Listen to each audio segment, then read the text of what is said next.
Jasmine's is proof that fashion can have a second life and still make a statement.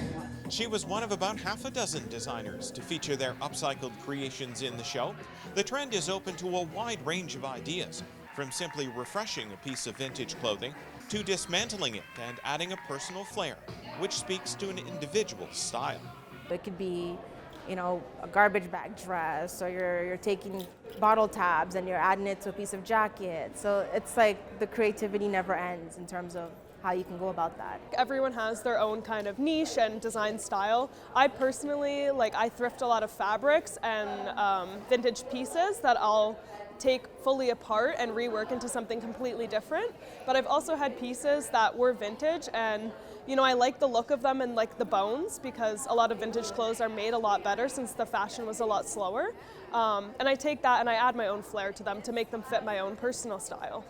The younger generation that studies fashion does focus on sustainability, and I think it's important and cool to see because there's so much waste in the fashion industry. It's really important to look at what we have already created and use that to our advantage. These and other designers displayed their style for everyone to see apart from the action on the runway. They say this is a more sustainable way to produce fashions, reducing the amount of textile waste created by fast fashion while also being more affordable for consumers. In this economy, the way things are going, everything's very overpriced. Knowing that you don't need to spend a ton to come up with a look, but not just any look, the most creative look, a way to stand out, spending less, right? That's the real key in saying less is more. Buying new fabric nowadays can be very expensive, so even just thrifting fabric and finding things like that makes it for a designer a lot cheaper to produce our clothing so that we can sell it to our consumer at a cheaper rate as well.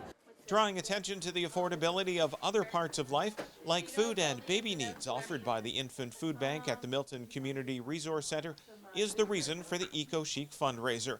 The Director of Fund Development, Family and Community Engagement at MCRC shared that they're serving about 30% more people than they did last year.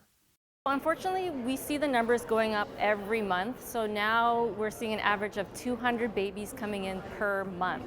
And that number just keeps rising, unfortunately. But we do the best that we can, and we do these types of fundraisers so we can keep shelves stocked with formula, baby food, diapers, so that we can provide their monthly needs each month. MCRC doesn't do it alone.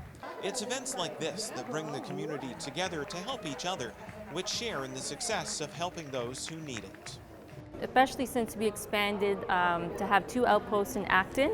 So there's an Acton and Georgetown post. We've really now see sort of a support from Milton and North Halton to make sure that families have access. They don't have to travel too far to get what they need. Jason Trout for Halton News in Milton.